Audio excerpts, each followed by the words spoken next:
Bonsoir et bienvenue pour cette nouvelle édition de Bourdon News en direct. Bonsoir. N'oubliez pas, Théo Bourdonnais est toujours à la recherche de nouveaux collaborateurs, caméramans, présentateurs, monteurs. Si vous êtes passionné par le monde de l'audiovisuel, n'hésitez pas, nos portes sont ouvertes. Noël approche et vous voulez une idée de cadeau original. Alors répondez à la question suivante et gagnez 2 places pour la Cinémathèque de Lausanne. Quel est le titre du film qui a coûté 200 millions de dollars et qui sort en salle aujourd'hui? Un tout petit indice pour vous mettre sur la voie. Nous avons présenté le jeu vidéo de ce film en avant-première il y a quelques jours. Ensuite, au Café-Théâtre de la Voirie rue du Centre à Puyi, la compagnie Traquenard vous propose une pièce mise en scène par Mirko Baccini qui s'intitule Café complet et plus si on tente. Il reste encore quelques dates, le 15, le 16, le 17 décembre à 20h et le 18 à partir de 18h. Si vous désirez des informations complémentaires ou tout simplement réserver des places, vous pouvez appeler les numéros suivants, le 021 728 16 82 ou le 076 335 34 51. Et maintenant, nous allons voir une annonce de Madame Mounigan.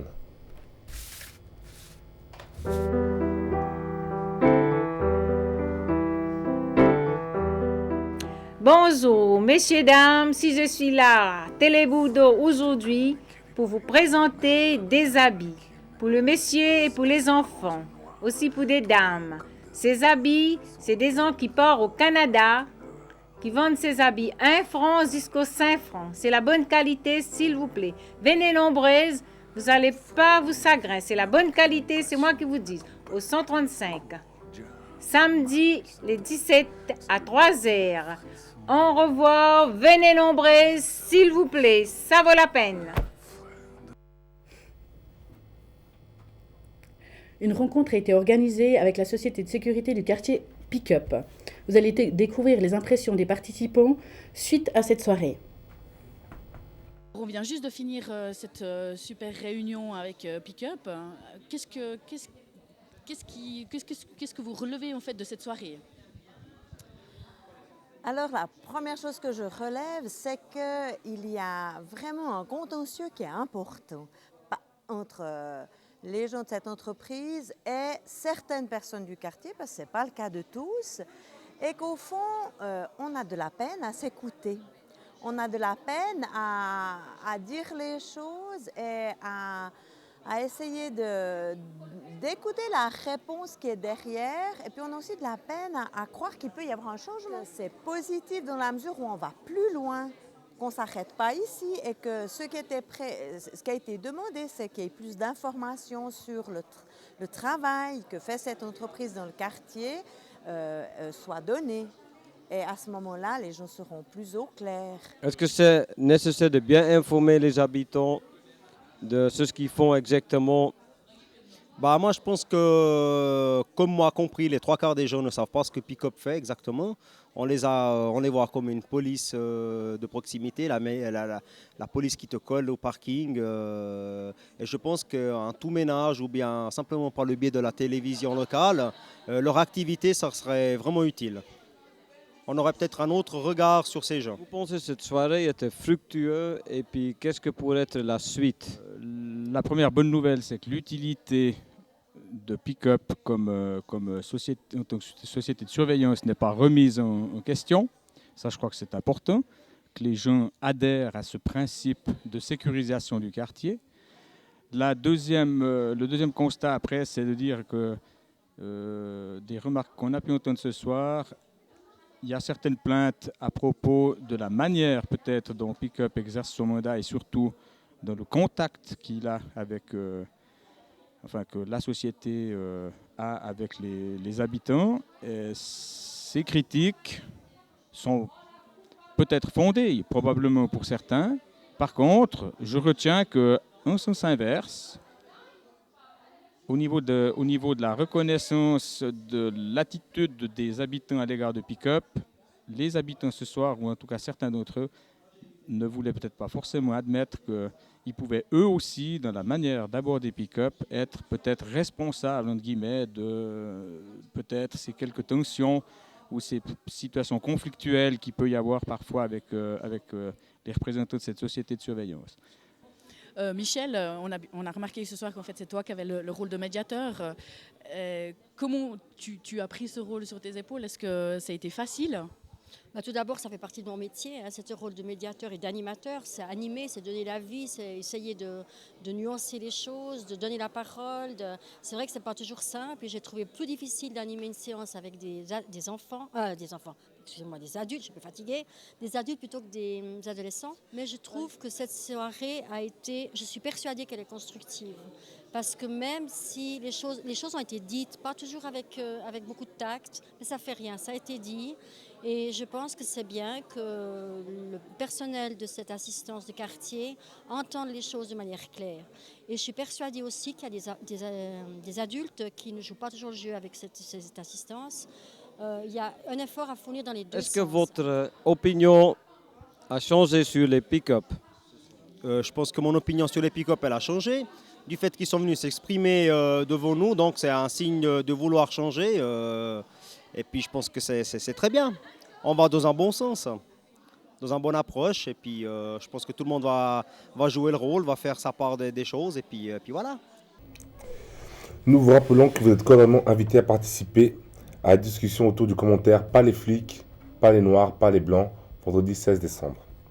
Vous avez l'occasion de rencontrer 2 flics hors du commun qui ont eu envie de travailler avec la communauté migrante pour établir une communication entre elle et la police.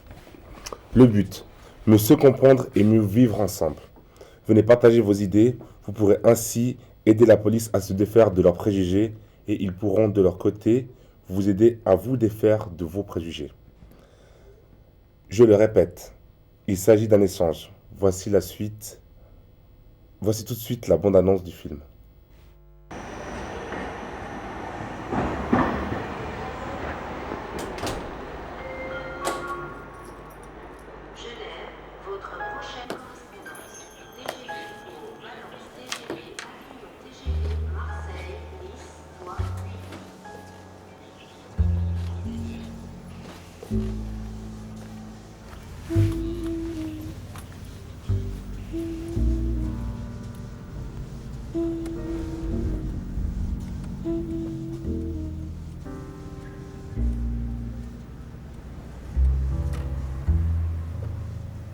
Il y a à peu près 3 ans, dans ma vie de flic, j'ai eu une idée, c'est de travailler avec les étrangers, avec les associations étrangères, avec les bistrots étrangers. Le projet que j'avais n'était pas de travailler sur des enquêtes pénales pour mettre des gens au trou, c'était pour améliorer la vie des gens. Quand Alain est rentré dans le bureau la première fois, avec son petit bout de papier, et puis toute sa volonté, son projet, sa vision des choses, c'était surréaliste. Je veux dire, pour moi, c'était un moment extrêmement fort parce qu'il m'a interpellée. Ah oui, il y a des flics qui réfléchissent et des flics qui pensent. C'était quand même des policiers avec qui il fallait travailler. Je n'avais pas confiance parce que dans ma conscience, je sais ce que ça représentait la police.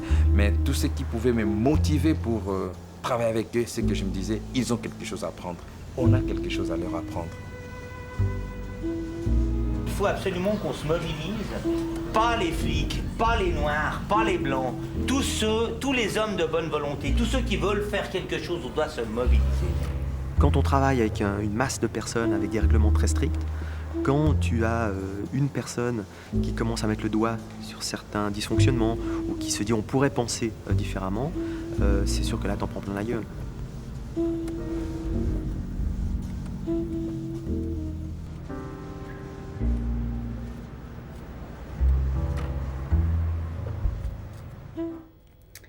Alors nous recevons ce soir sur notre plateau Nathalie Sen qui fait partie de l'association Objectif Cœur. Bonsoir. Bonsoir. Alors, est-ce que vous pourriez déjà nous parler un petit peu de l'histoire de Objectif Cœur? Qu'est-ce que c'est? Alors Objectif Cœur est une association à but non lucratif qui a été créée en 1993 par une dizaine de jeunes de Lausanne qui avaient envie de créer des repas sur le même modèle que les Restos du Cœur en France.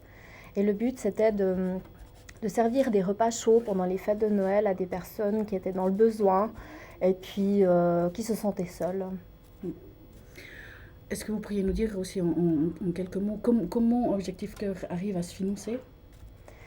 Alors on vit grâce à des dons de personnes, d'entreprises, de boulangeries qui nous donnent des invendus, de grandes sociétés aussi qui nous financent ou qui nous donnent du matériel.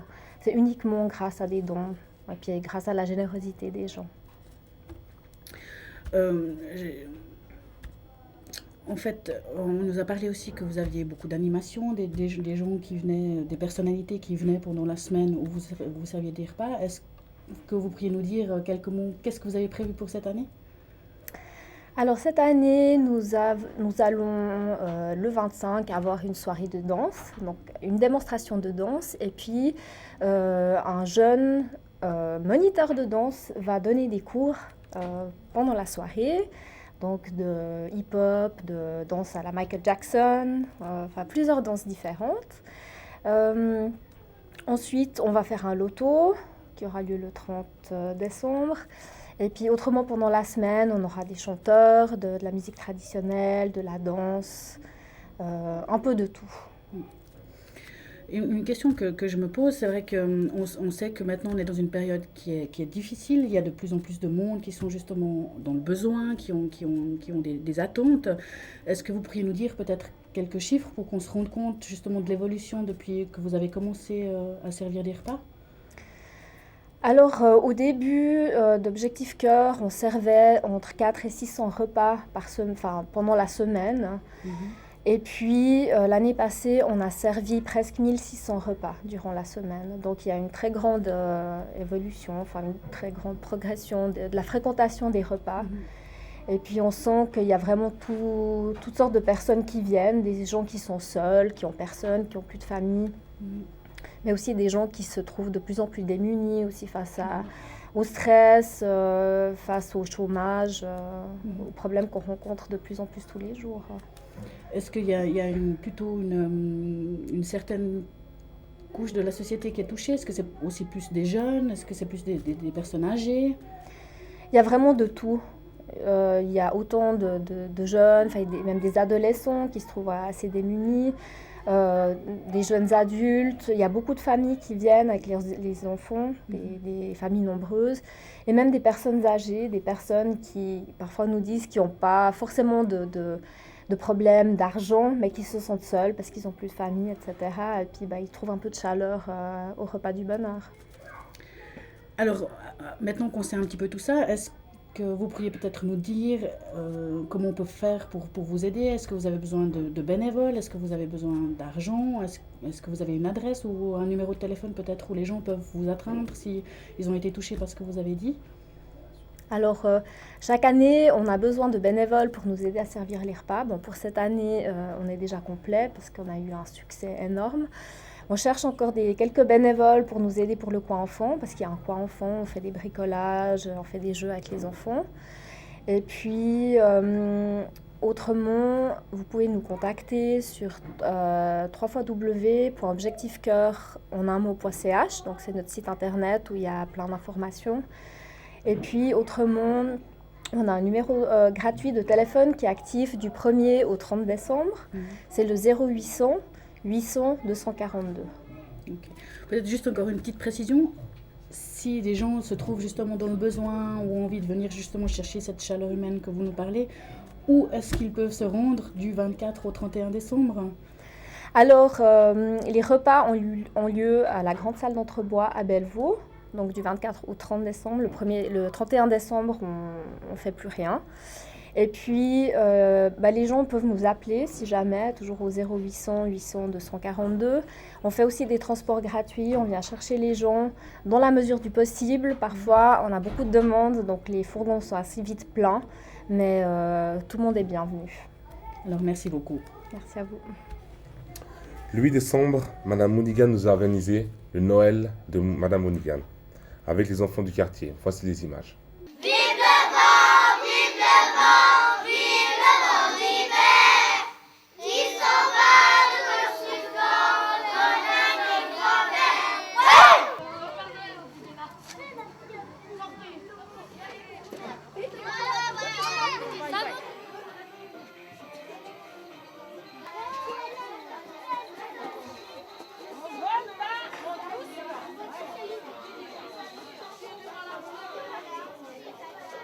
Voilà, cette fête, cette année, ça va faire 12 ans. Cette fête, il existait par Jessica.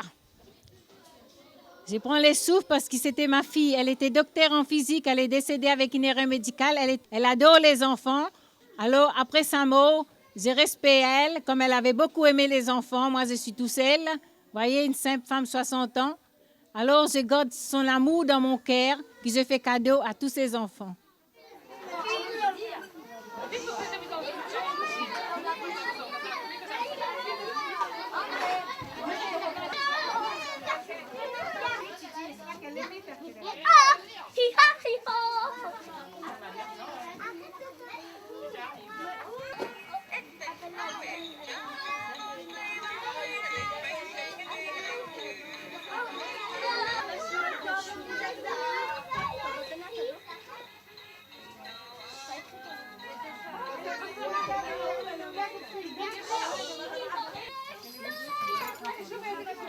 Oui, franchement, cette soirée, c'est hyper sympa. Hein. Et puis, c'est la première fois, moi, que ça fait 20 ans que je suis en Suisse, que je vois qu'une dame qui s'occupe des enfants, qui donne tout pour les enfants. Et c'était une grande surprise. Et puis, je la remercie énormément pour ma petite puce et puis pour tous les enfants de la Bourdonnette. Voilà. Bah, je trouve ça très sympa. Et puis, que je trouve que ça, c'est aussi un peu la première fois que je vois ça. Bah, très gentil. Et puis je la trouve gentille. Puis elle nous a donné des cadeaux. Et puis c'était un très beau livre ce qu'elle m'a donné. Bon, aujourd'hui c'était cool parce que Madame Mounigan elle nous a donné des cadeaux. Et puis elle est très gentille. Voilà. Et puis bon, c'est cool quoi. Alors bonjour, c'est depuis 2000 que je suis venue en Suisse. Et puis c'est la première fois que je vois ça. Et puis j'arrive pas à croire parce qu'elle nous donne des cadeaux comme ça, c'est gentil. C'est sympa, elle donne ça à tout le monde. Et puis elle est très sympa, je la donne un gros bisou. J'ai reçu un petit livre pour dessiner, c'était bien. Est-ce que tu as aimé le cadeau de Père Noël? Oui. C'est quoi comme cadeau? Et Modo et Ben Noël. Et la Mère Noël, elle est sympathique? Oui. Et tu l'aimes bien? Oui. Ben, j'ai beaucoup aimé, surtout apprécié pour les enfants. C'était une action très solidaire. Et puis, il faut continuer, quoi. C'est très bien. Les enfants, ils sont très heureux. Et il y a beaucoup de joie, de bonne humeur. C'est très bien. Voilà. Petit Papa Noël, posez son doigt du ciel. Arrive avec petit ciel qui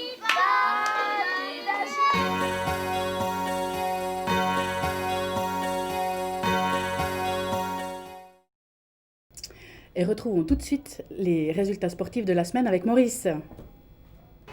Servette, psychologiquement, sont qualifiés. 48 équipes se sont retrouvées dimanche dernier à Lys, dans le canton de Berne, à l'occasion de la Swiss Fun Cup 2005. Le Swiss Fun Cup, c'est un tournoi national indoor réservé aux juniors E. Parmi ces équipes, le stade Lausanne-Ouchy junior, avec Alexandre de Groot, que son papa Maurice a été filmé. Au fil des années, cette compétition a pris une ampleur nationale, comme le souligne son organisateur. Donc ce tournoi a été créé, donc la Swiss Fun Cup 2005 a été créée aujourd'hui depuis 5 ans, avec une première édition plutôt romande. Et maintenant on arrive 5 ans après avec 48 équipes, ce qui représente des équipes qui viennent de toute la Suisse. Et évidemment qu'aujourd'hui c'est le tournoi le plus grand et le plus gros de Suisse pour les juniorés. Concernant le palmarès de cette Swiss Fun Cup, la première édition, c'est Lausanne Sport qui a fini champion suisse, suivi de Haro 2 fois de suite et l'année passée le FC Fribourg. Aujourd'hui, on arrive au quart de finale. Ça commence à jouer très sérieusement. On a des équipes comme Bâle, Servette, Lucerne encore qualifiées. Et je pense qu'on va arriver pour une finale de nouveau magnifique comme les années précédentes. C'est sous le label de son association Foot Attitude que Stéphane Mariller réunit ses futurs champions. D'où l'intérêt particulier du sélectionneur national pour ce genre d'initiative. Je suis parrain de cette association parce que j'estime que c'est un petit peu de mon devoir, de par ma position avec l'équipe nationale, de me mettre au service de cette jeunesse extraordinaire. Et l'idée avec ce tournoi a été de créer un football de rue, surtout de retrouver un petit peu les conditions du football de rue avec le moins de règles possible, le fair play, parce que Foot Attitude se veut aussi une association et des tournois et des manifestations pour la jeunesse avec une valeur aussi éducative, où on se serre la main, où on est poli, on essaye d'être poli, où on respecte l'arbitre, on respecte son adversaire, on respecte les entraîneurs. Et pour nous, dans ce tournoi-là, c'est vrai que l'idée a été de recréer un petit peu le football de rue, qui a plus tellement possibilité de jouer maintenant.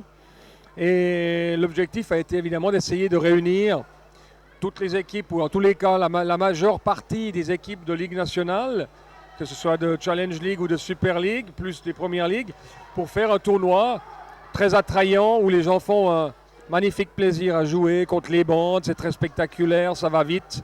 Et surtout, c'est vraiment le plaisir du jeu avant tout qui compte sur ce tournoi. C'est extrêmement important pour moi de venir dire bonjour, de participer et de faire rêver ces jeunes qui seront peut-être des futurs stars du football suisse, comme j'ai la chance de pouvoir diriger actuellement les jeunes qui forment l'équipe nationale.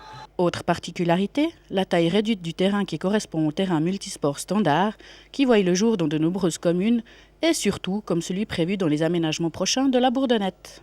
C'est vrai que ce tournoi pourrait très bien se concevoir à l'extérieur également, évidemment. Ici, à l'intérieur, on a voulu créer un tournoi complètement différent de ce qui se fait d'habitude, c'est-à-dire un simple tournoi sans rien. En construisant ces petites arènes, ces espèces de mini-terrains, c'est vrai que ça se ressemble à l'action que la FIFA fait aussi maintenant avec les terrains multisports, à la fois basket, volley, foot, tennis, etc. On pourrait très bien concevoir ça à l'aide de ces terrains qui sont maintenant en train de sortir de terre un petit peu partout dans les communes, un petit peu au niveau mondial. Ça pourrait très bien se concevoir aussi sur un tournoi à l'extérieur en été, qui serait un petit peu le pendant de notre tournoi en hiver. Et maintenant, voici l'avis du quartier avec Maurice et Joachim.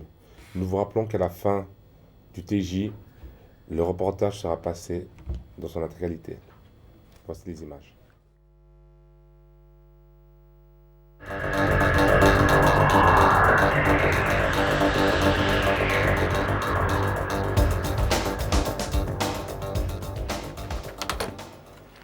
Bienvenue à l'avis du quartier. Nous sommes allés à l'encontre de nos habitants.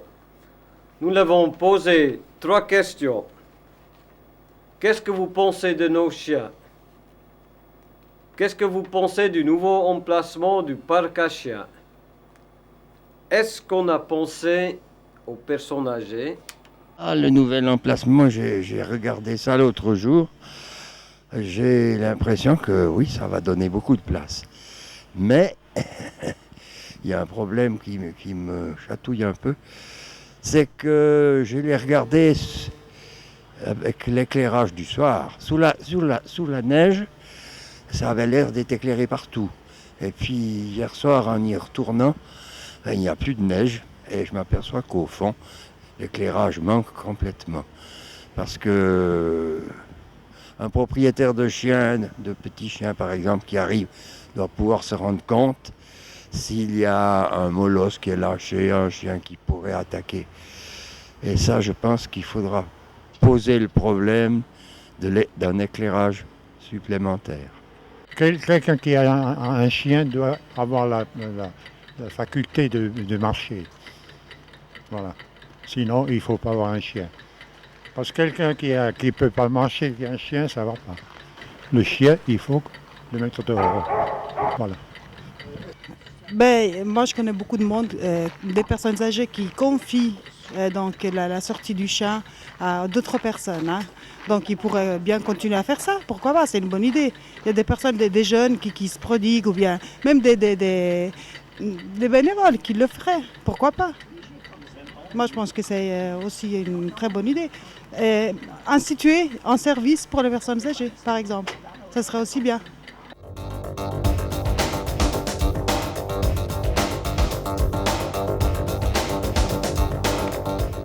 Et c'est ainsi que s'achève Bordeaux News. Nous vous souhaitons une agréable soirée et à la semaine prochaine. Au revoir. Merci, merci, au revoir, à la semaine prochaine.